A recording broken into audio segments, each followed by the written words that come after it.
So I ask again, questions, any questions? I think I always ask questions. I ask students if they have questions at the beginning of class. All right.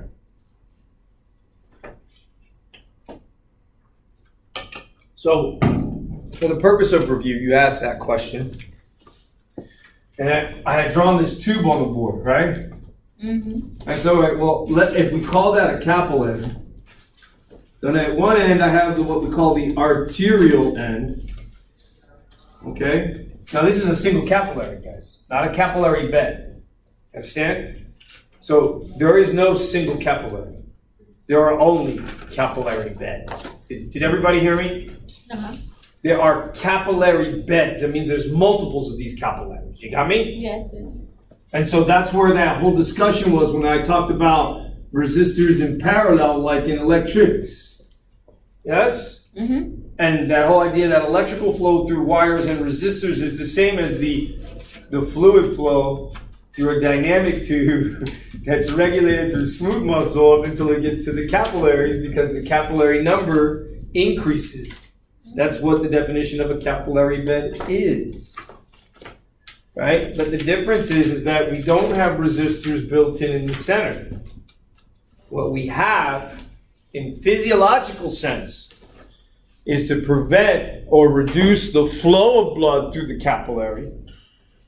We have these little pre-capillary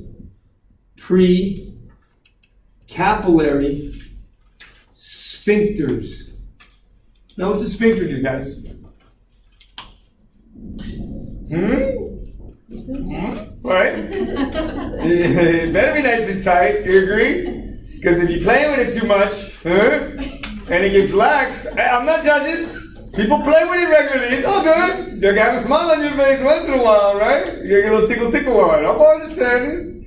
I'm not judging nobody, but be careful. You play with it too much, you get lax. Alright? So these smooth muscle sphincters are similar to those smooth muscle sphincters that we're referring to. But these smooth muscle sphincters, guys, they're lying before the actual formation of that divergent capillary bed. Now, somebody explain to me, why would I want them here? Why would I want them here? On the two that are deviating, not in the center one. So, and basically, guys, if I do that to the capillary, then I remove the resistance in the electrical. So the resistance is built into that pre-capillary sphincter. I apologize, my hand. I'll write it again. Pre-capillary sphincter moves. Sphincters. All right? They're going to control flow of blood through the divergent capillary bed. They're gonna control the flow of blood through the divergent capillary bed and actually shunting it through the thoroughfare. Wow, that's a word nobody's heard of, huh? That's a rare word indeed, huh? Thoroughfare. What is a thoroughfare? Anybody know? Central downtown. Right? That one street, that main street, every small little town in America has that main street. You never cut that off. You never cut that flow through there off. But what you do is you cut flow through the divergent capillary beds. Why would I want to do that, guys? Why would I want to cut flow off? Let's make sense of this. All right, well, let's talk about the capillary. What's the capillary structure look like?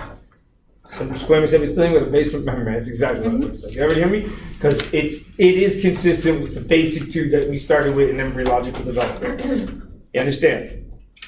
If I'm a simple squamous epithelial tube lining, right, with a basement membrane, and that's it. That's all I am as a capillary, guys. Can I hold lots of pressure or very little pressure? What do you think? Very little. Who said that? Don't be afraid. Maya, was that you? Who was it? Don't be afraid. Who said it? Somebody, you said it. Yeah. So you don't want the capillary. The capillary is too. It's too fragile. Remember, I said this before. The pressure's too high. You blow it up. You get me? It's like a balloon. Any balloon. Now you can get balloons. I've seen really cool balloons. Yeah, because I watch stuff. Yeah. I watch the Bering Sea. I'm interested in stuff like that. I swear I'm going to go off grid.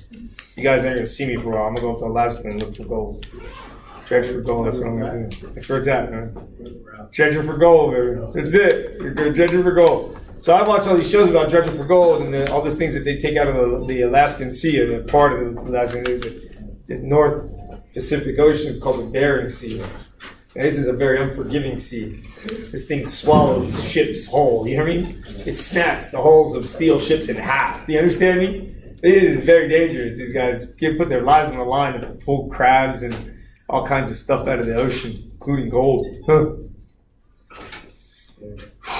But, you know, it's an amazing thing because the whole idea here is if they fall into the ocean, right? If they fall into the ocean is so cold that they go into hypothermia almost immediately, even if it's summertime. You know what I mean? Even if it's summertime, that's how cold it is.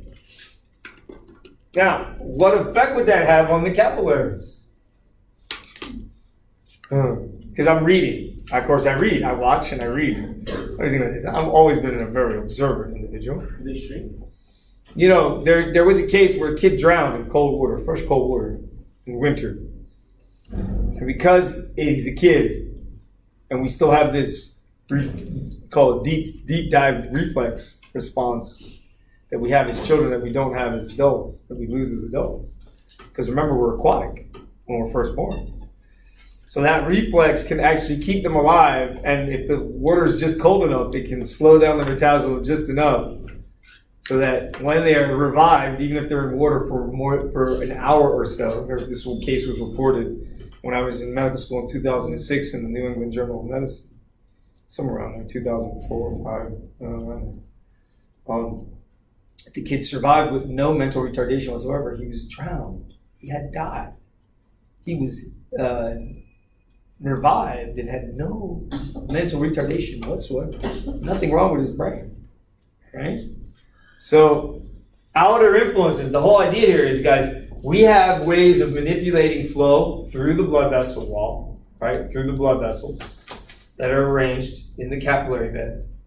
Because when I'm exercising, I need to deviate blood flow to muscle and take away from organs, certain organs, like the digestive organs and the urinary organs, kidneys, the bladder. That's why when you're exercising, you're not thinking about urinating and defecating, are you? No, you're gonna wait. And there's a reason for that. There really is a reason for that. And the reason is because these precapillary sphincters control the flow of blood through the extra flow that's there to the organ. So the organ will be deprived of that regular amount of blood that they're used to at rest. Did everybody hear me? But at the skeletal muscle side and at the brain side, you're going to increase blood flow there. So we're dilating in certain organs in exercise. Did everybody hear me? Mm-hmm. We're dilating in certain organs like brain and skeletal muscle and heart. Why heart? Why heart? Why would I dilate these capillaries? Why would I allow these precapillary sphincters to relax and allow fluid to flow through the brain, the heart, and skeletal muscles? Yeah, I need more blood. My heart, if my muscles are demanding more oxygen, then I'm demanding more of the pulmonary vasculature, which means then I'm going to squeeze down on it and I'm going to reduce the volume, but I'm going to increase the speed, and that's much better because the quicker it gets to the lung, the quicker it gets oxygenated. Everybody hear me? Yes, sir. The quicker it gets oxygenated, the quicker it gets back to the left side of the heart. The quicker it gets back to the left side of the heart kicks it out to the body. That's systemic circulation. Follow? Well, when we come down through systemic circulation into this into what would be these capillaries that are huge and divergent. They're not 3, they're man, you name it. You name it. So we have a lot of these precapillary sphincters that are going to deviate blood and send it through this central thoroughfare, guys. Okay? And that's because, well, we don't want all that blood here. We want it over there. We don't want it in urinary or digestive. We want it in skeletal muscle, cardiac muscle, and brain at exercise. Does that make sense? Does it? It does, doesn't it? So we have ways of controlling it. Separately, this idea that the environment that we're in and the temperature, cold. We'll wait till the temperature drops, right? Tonight's supposed to be dropping even further down. It's going to be like 40s, I think 49 or something like that. So, because it's going to rain and it's going to get colder. So I love it. This is the only time of the year where I love living in Miami. Well, the outside external temperatures can play a role in this as well. So you got to keep that in mind. This is why one of the things that you do, you be well observant, just like I am. Patient comes in, first thing you do is you take their what? Their body temperature. And you got to take it in more than one spot. Excuse me for a moment while I test that rear sphincter. Why rectal? Because rectal's the most exact, guys. You understand? It's better than the ear. It's better than the armpit. It's better than under the tongue. It's the most exact to tell you what's going on with organs. So I'm sorry, you may feel uncomfortable, but yeah, I got a thermometer with your anus written on it.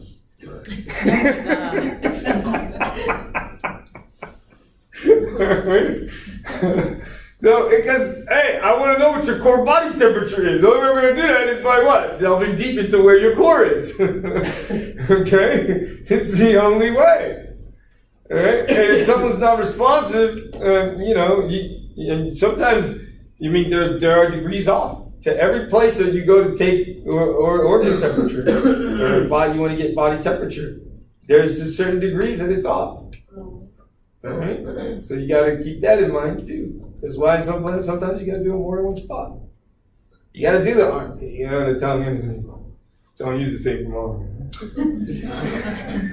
Make sure you wash it afterwards, including your hands. Because remember, we're all shit eaters. Right? That's how disease starts. And I think about it because I got students who canceled tutoring classes, right? And my other job, and I'm wondering how many of them washed their hands. They all fallen sick. I was just spreading amongst them all. I got sick that way. I spent my whole vacation break because the student walked in and got me sick during tutoring time. All right. So precapillary sphincters, guys, they control the flow of blood, shunting it through the central thoroughfare. Okay? The central capillary. Now, the question now, if this is the central capillary, yes, just the central capillary, I have that arterial end because blood is coming in. And it's oxygen rich, it's O2 rich, and it's nutrient rich. It's coming in. Now, in here you got your cells. So in here you got your cells are sparse. In the liver they're set up like columns. So now you see why you talk about the cells and extracellular matrix and tissue. See that? And the capillary's job is to provide nutrients and oxygen at a low pressure. If the pressure gets too high, you'll blow the capillary. And the blood will extravasate out. The red blood cells, white blood cells, and platelets that should stay in there, and the albumin that should stay in the tube. They spill out and leave the tube. They call that extravasation. Okay? And if that is with added injury where the red blood cells, because now they become fragile and they break, then that hemoglobin spills out, and then you have to call immune cells in anyway to mop it all up. All right? Clean up on aisle 9, clean up on aisle 9, all right? So all these cells come in, so it gets inflamed, it swells, because the cells are moving in. Blood vessel's broken, stuff is moved out. But we got to coagulate the blood vessel. Well, there's calcium involved. There's the 12 coagulation factors, and then there's platelets. Like Spider-Man. Seal it up. Let's go, guys. But wait, what do we do with the stuff that's on the other side? Don't worry about that. We already got a team that went out there already. They'll take care of it. And they'll be communicating with each other, and they'll create hyperemia because of the molecules that they're producing, and their presence alone is drawing more fluid out, and that's what causes the swelling and the redness and the pain. Calor, dolor, tumor, and rubor, guys. The 4 indicators of inflammation. Calor, dolor, tumor, rubor. So, calor, dolor, tumor, and rubor. Heat, increasing in temperature, yes? Increase in pain, an increase in swelling, and an increase in redness. These are all indicators of inflammation, guys. Now, typically this inflammation can occur anywhere. Okay, anywhere. It can occur in the capillary, more so than anywhere else because of the structure of the capillary. Understand? And so the whole idea is we don't want this. You got me? But this can happen spontaneously. So the whole idea is we want to keep that in check. We want to keep this in homeostatic balance. So we want to keep the molecules that are involved. So we have molecules to keep this inflammation, this process of inflammation in homeostatic balance.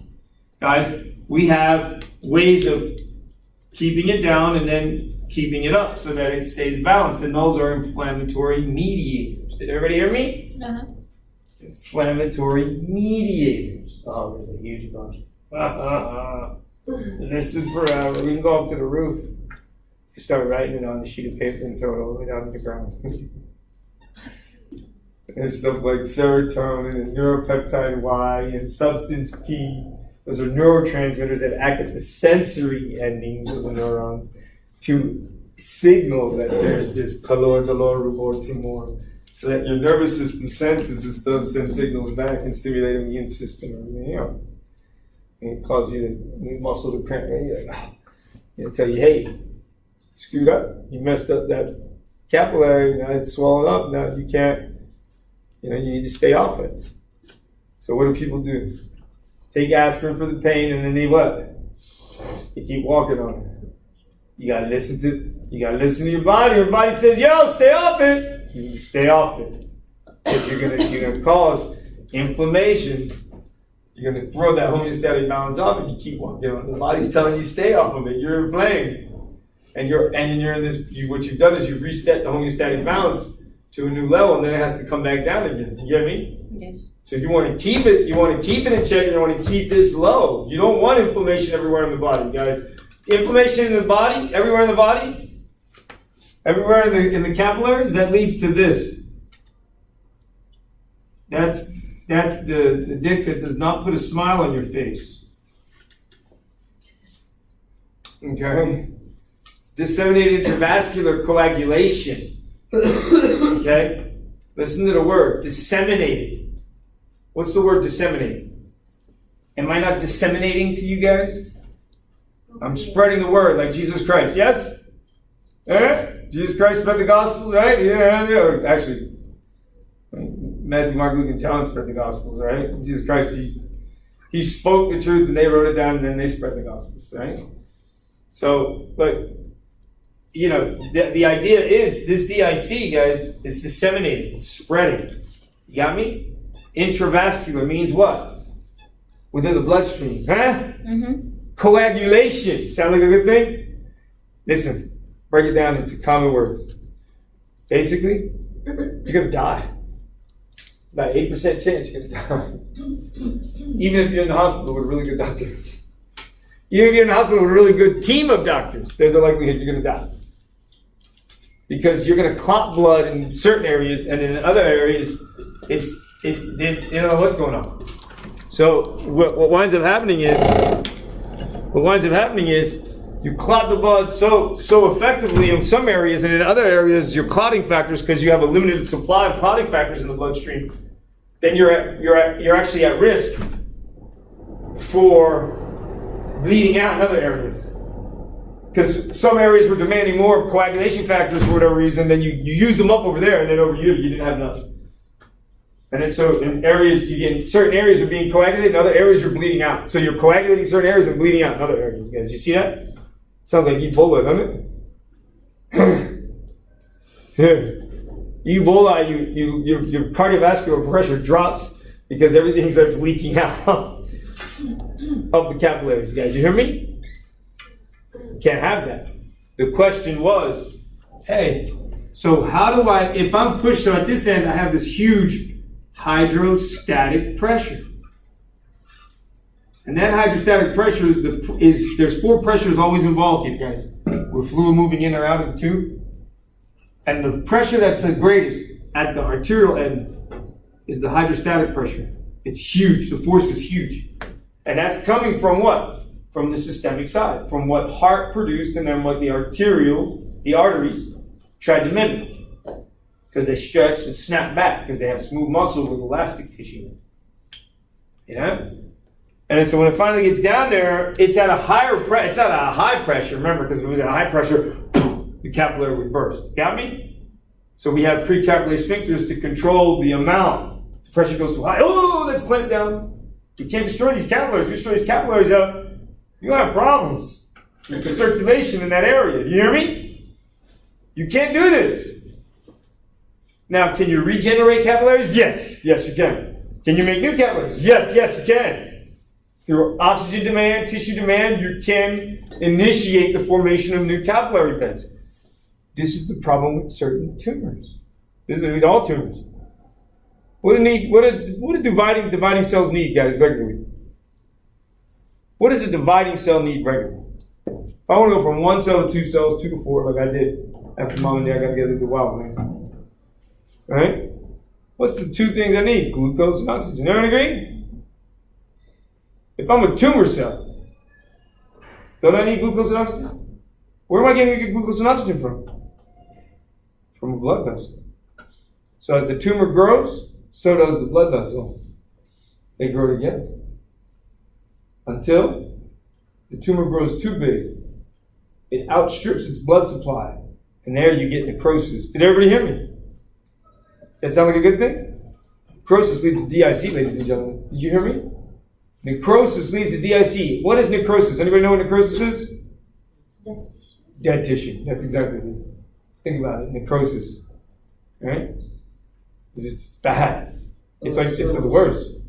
Sounds like cirrhosis.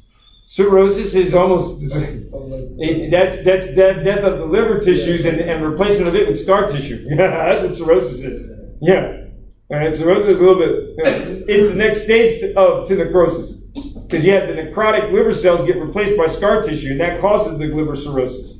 Increases blood pressure in the liver. So what that does is then it prevents the blood that's supposed to come from intestine into liver. So then what happens? Then the people who have severe liver failure, I shit you not, guys. These are all clinical based stuff you guys may or may not see. People who have severe liver disease, they have some funky, huge hemorrhoids.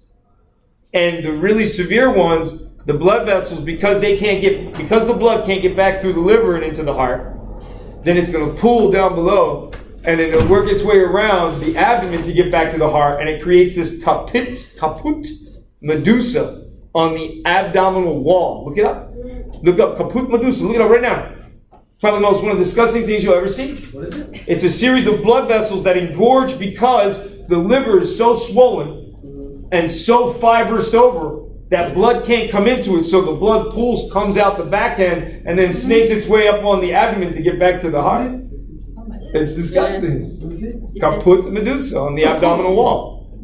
And that's the blood trying to get back to the heart, guys, because it can't get through because the liver, remember I told you, the venous system of the intestine, that's right, the venous system of the intestine will go back to the liver first. And then the liver will put it into the inferior vena cava, which goes right into the right heart. So if something's wrong with the liver in terms of the structure, and I start replacing cells with scar tissue, then fluid starts to build up. And that fluid starts building up, man. Would I have problems with absorbing nutrients? Yeah. I would, because the pressure is going to prevent me from absorbing nutrients. Not only that, I'm not getting enough nutrients because I'm having issues with my nutrient supply.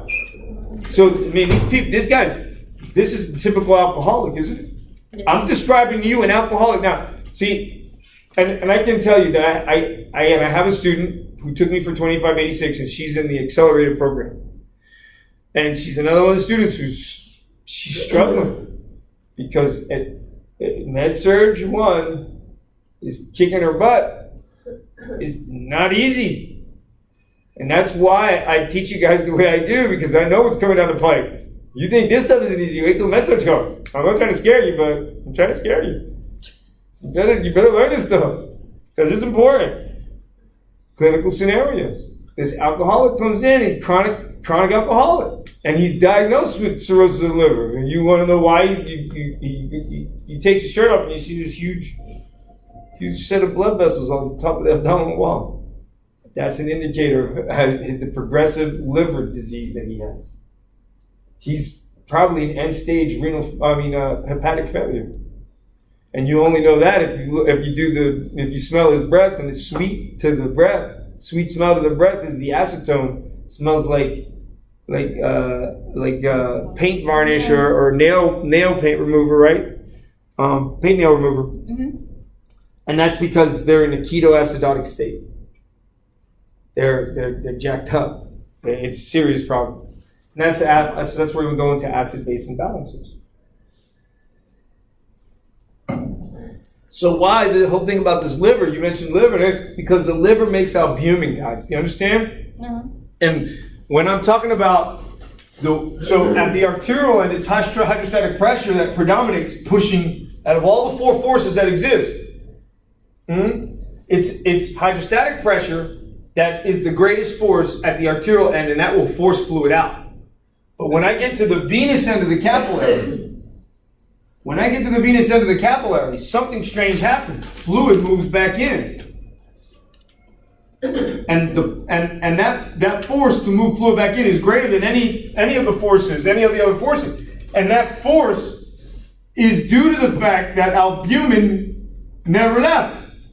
Its concentration never changed. Well, its density never changed, but its osmolality did. Its ability to draw water molecules has changed. Why? Because over here, guys, we lose water, huh?